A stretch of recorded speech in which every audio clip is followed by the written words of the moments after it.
വാർത്താ മലയാളം ന്യൂസിന്റെ പ്രത്യേക അഭിമുഖ പരിപാടിയായ കാൻഡിഡ് ടോക്ക് തുടരുകയാണ്. കാൻഡിഡ് ടോക്കിൽ എന്നോടൊപ്പം അതിഥിയായി ചേരുകയാണ് ശ്രീ PC ജോർജ്. അദ്ദേഹത്തെക്കുറിച്ച് പറയുമ്പോൾ കേരള രാഷ്ട്രീയത്തിൻ്റെ വേറിട്ട മുഖമാണ്. നമ്മൾ ഒത്തിരി അദ്ദേഹത്തിൻ്റെ പ്രകടനങ്ങൾ കണ്ടതാണ്. ഒരു കാലത്ത് കേരള കോൺഗ്രസ് ഒന്നിച്ചു നിന്ന ഒരു കാലമുണ്ടായിരുന്നു. ഞാൻ ഓർക്കുകയാണ്, വർഷങ്ങൾക്ക് മുമ്പ് KM മാണി സാർ മരിച്ചിട്ട് കുറേ നാളുകളായി. ആ KM മാണി സാറിനെ ബഡ്ജറ്റ് അവതരിപ്പിക്കുവാനായിട്ട് മറ്റൊരു വാതിലിൽ കൂടി ശിവൻകുട്ടിയൊക്കെ ബഹളം വെച്ചപ്പോൾ അതിനെതിരെ നേരിട്ട ഒരു പടനായകൻ കൂടിയാണ് PC ജോർജ്. PC ജോർജ് എന്ന ആ വ്യക്തിത്വത്തെ കേരള രാഷ്ട്രീയത്തിൽ ആരും മറക്കാനിടയില്ല. ഈ അവസരത്തിൽ എന്നോടൊപ്പം ചേരുന്നു PC ജോർജ്. സ്വാഗതം സാർ. നമസ്കാരം. നമുക്കറിയാം, കഴിഞ്ഞ ഒരു ഞാൻ പലതവണ സാറിൻ്റെ അഭിമുഖം എടുത്തിട്ടുണ്ട്, സാറിൻ്റെ വീട്ടിൽ വന്നിട്ടുണ്ട്. ഞാൻ എനിക്കൊരു സർജറിയൊക്കെ വേണ്ടി വന്നത് ഞാൻ വിശ്രമിക്കുമ്പോഴാണ് പഴയൊരു വീഡിയോ എടുത്തു നോക്കാനിടയായത്. ആ വീഡിയോയിൽ നമ്മൾ ബിനീഷ് കൊടിയേരിയുടെ കാര്യം ഉന്നയിച്ചാണ് തുടങ്ങിയതെങ്കിലും ശിവശങ്കരൻ അങ്ങനെ ബിരിയാണി ചെമ്പ്, പിൻവാതിൽ നിയമം, അതിനെക്കുറിച്ചൊക്കെ നമ്മൾ ആ അഭിമുഖത്തിൽ ചർച്ച ചെയ്യുകയുണ്ടായി. പക്ഷേ അതൊരു ഇമ്പാക്റ്റായി മാറുകയാണ്. ഇപ്പം സാറ് എനിക്കൊരു പ്രത്യേകത, സാറിനോട് കൂടുതൽ ഇൻറ്റിമസി വരാനുണ്ടാകുന്ന കാരണം ഇതാണ്.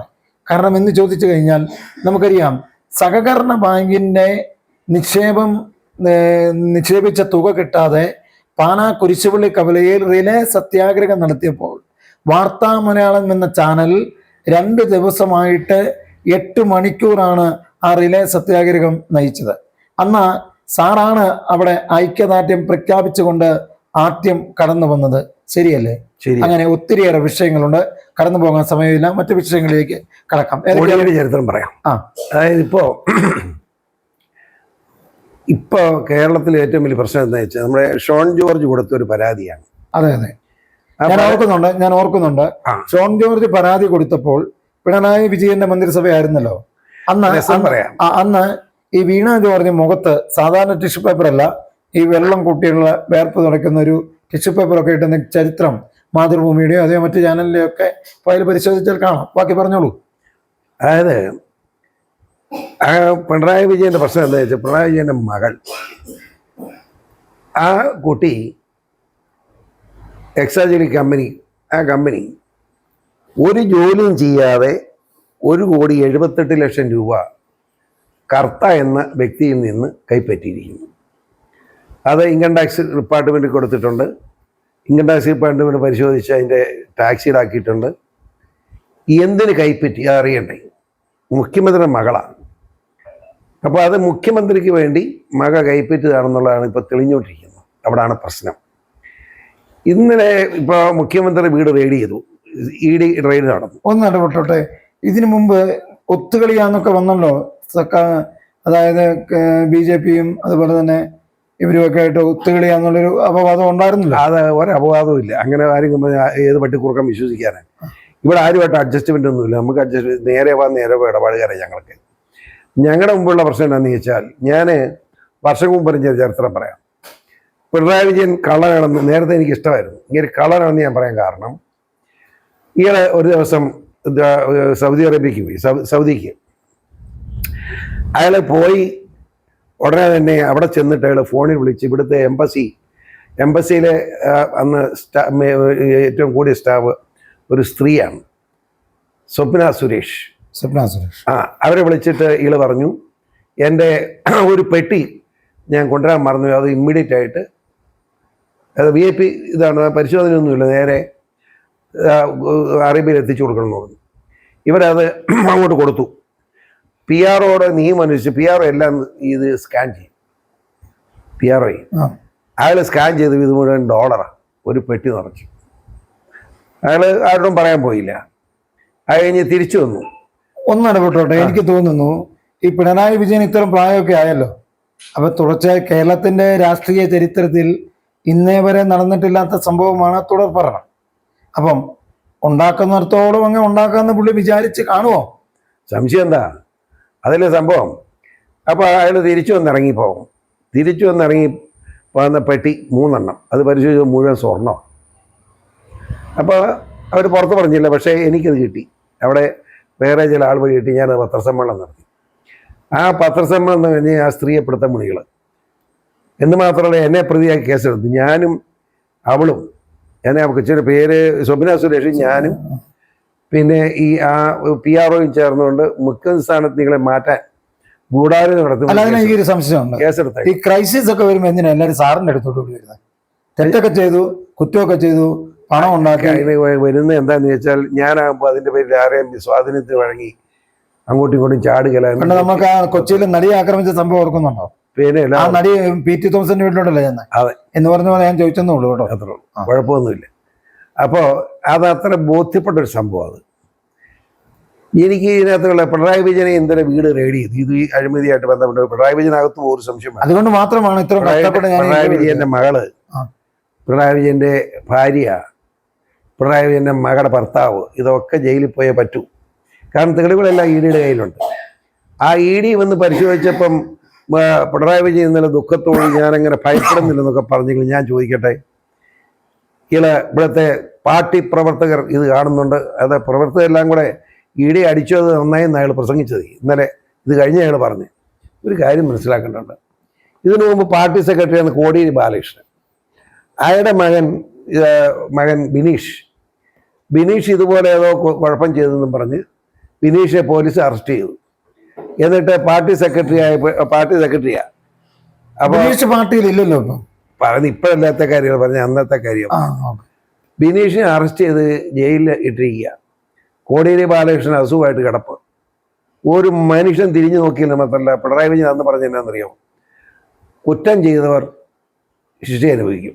അയാൾ എന്ത് ചെയ്തെന്ന് എനിക്ക് അറിയത്തില്ലാത്തതുകൊണ്ട് ഞാനതിൽ ഇടപെടുന്നില്ല എന്ന് പറഞ്ഞു.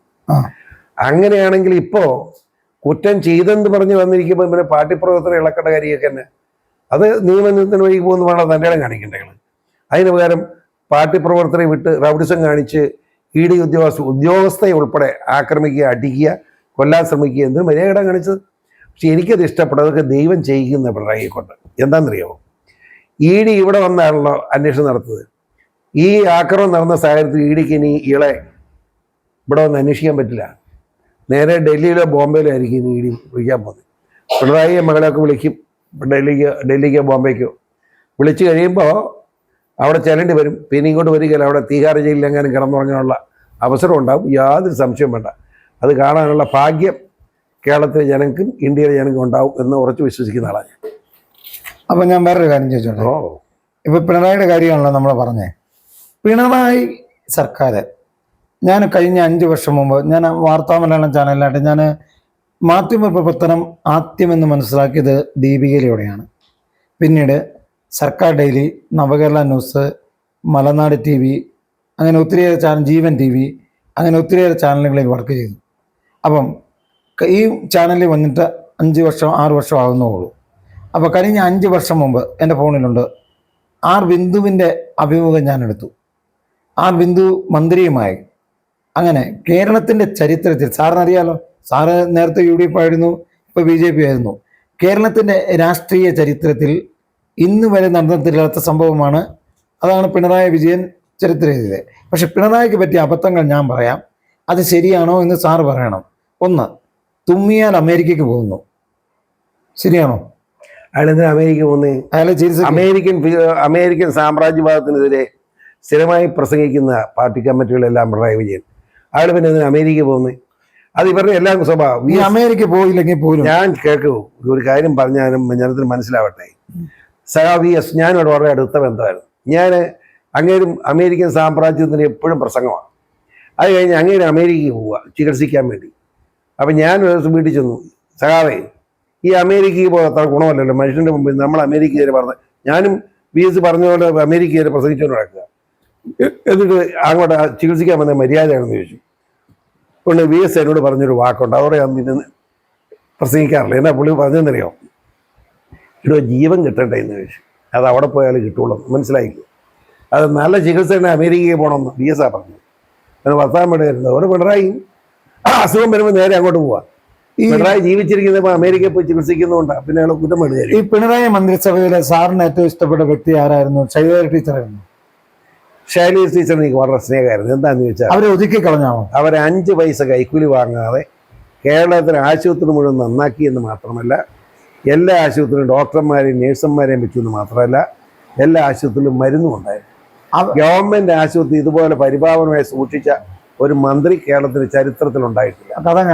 അത് ഒരെണ്ണം കേട്ടോളൂ. ഞാൻ ഏറ്റവും എനിക്ക് അഭിമാനം തോന്നുന്നത്, നമ്മുടെ നീളത്തെ എല്ലായിടത്തും ആശുപത്രി ഉണ്ടാക്കി. കോരുത്തോട് ആശുപത്രി ഗവൺമെൻറ് ആശുപത്രി ഉണ്ടാക്കി. ഉണ്ടക്കയം 3 നില കെട്ടിടം പണിത് നമ്മുടെ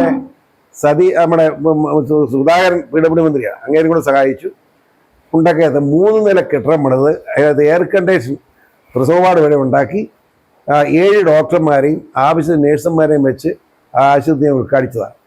അത് ഈ ടീച്ചർ വന്നിരുന്നു, സുധാകരനും വന്നിരുന്നു മന്ത്രി. ഈ ടീച്ചറിന് പറഞ്ഞേക്ക് ഇപ്പം എന്താ ചില ഇപ്പം ആശുപത്രി അടച്ചുപൂട്ടി കിടപ്പുണ്ട്. ഇത്രയും വലിയ കാശ് മുടക്കിയ സ്ഥാപനമാണ്. ഒരു ഡോക്ടറും ഇല്ല. ആ 2 ഡോക്ടർമാർ വെച്ചാൽ 2 ഡോക്ടർമാർ അവരവിടെ വഴിക്ക് പോയി.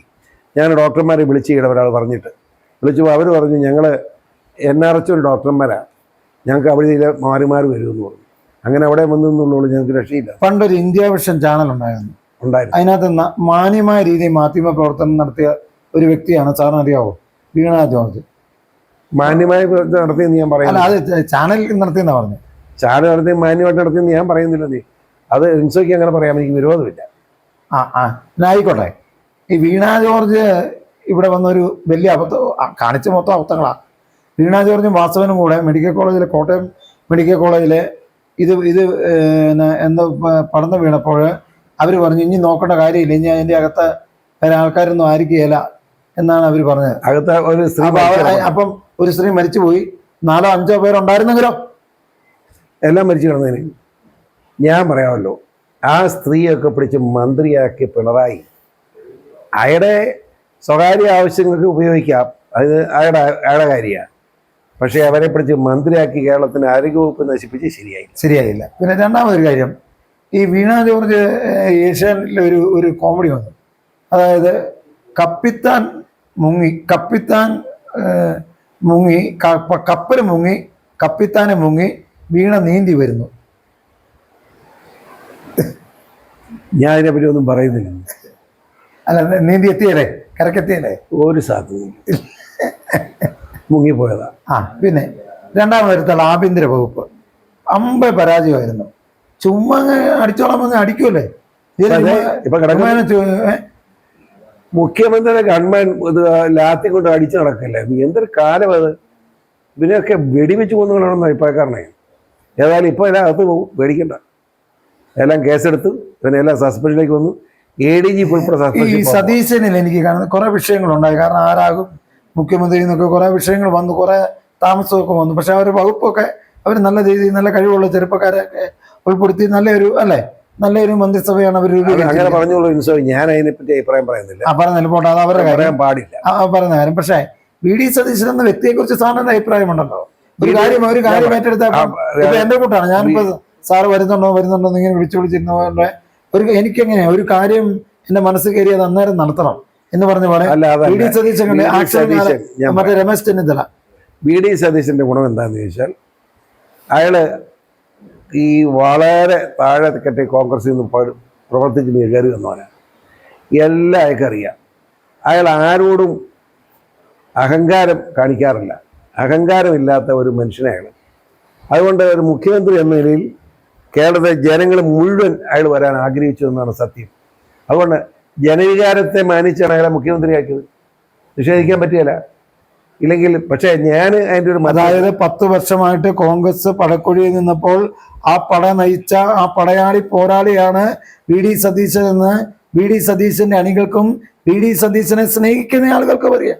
അല്ല, ജനങ്ങൾക്കെല്ലാം അറിയാം. VD സതീശനെ എതിർക്കുന്നവർക്ക് പറയാം അയാളായിരുന്നു. പക്ഷേ അയാൾ ഒരു ജനകീയ സമരം നടത്തിയിട്ടില്ല.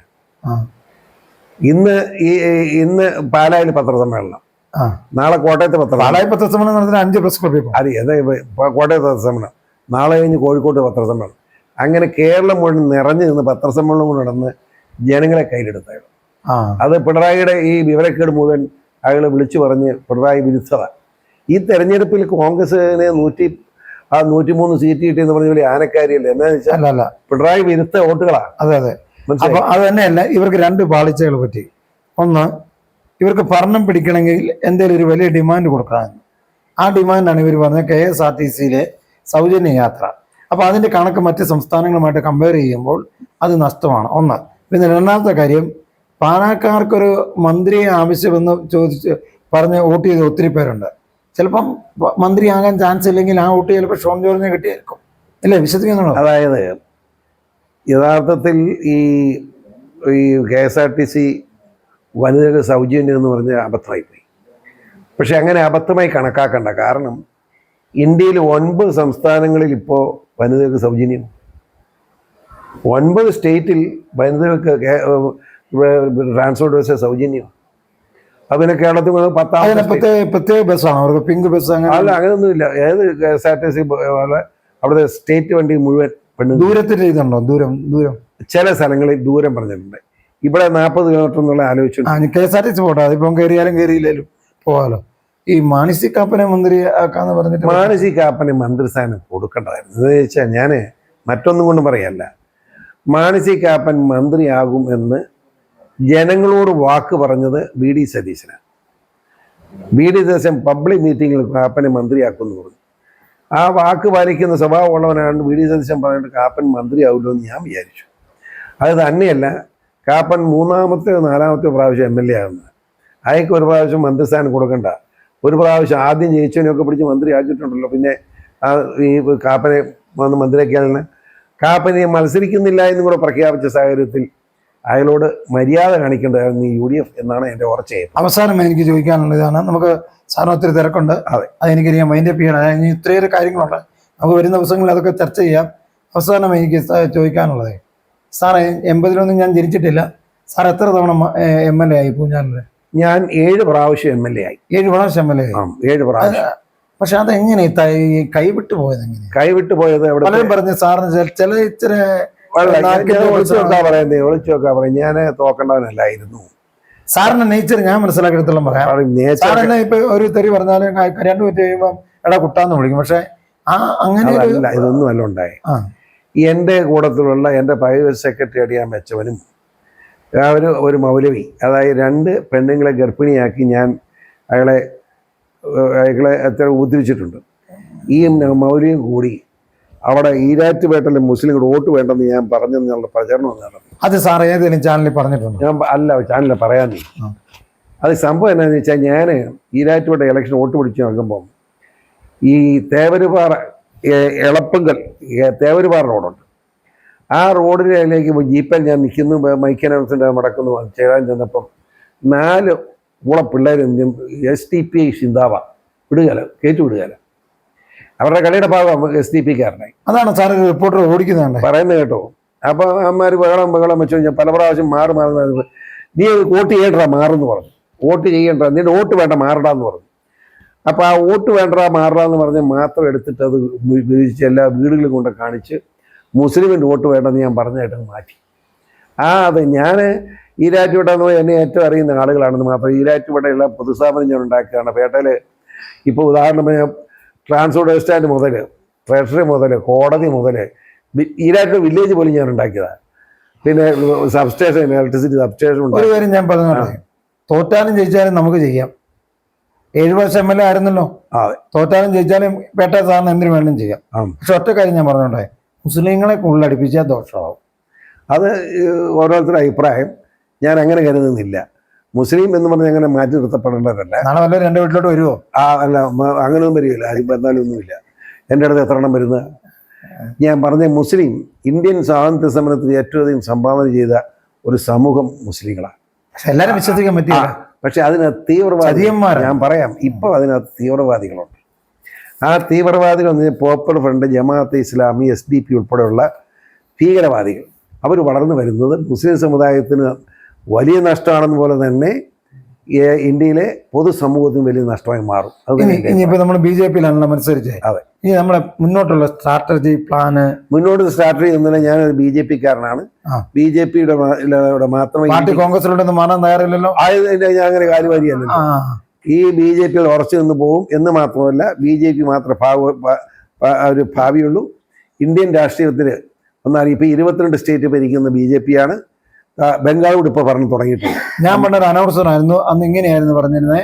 പാലായിൽ KM മാണി സാറ് ജയിച്ചപ്പോൾ പേട്ടയിൽ നിന്ന് സാറിന്റെ അനൗൺസർ പറയുന്നത് ഇങ്ങനെയായിരുന്നു: KM മാണിയുടെ ശവപ്പെട്ടിയിൽ അവസാനത്തുള്ളി ആണിയും തറച്ചുകൊണ്ട് പൂഞ്ഞാറിന്റെ ഗജവീരൻ ഇതാ കിടന്നു പോവുകയാണെന്ന് പറയുന്നത്. ഞാൻ ഏറ്റവും കൂടുതൽ തേർ പറഞ്ഞിട്ടുള്ള KM മാണിയാണ്.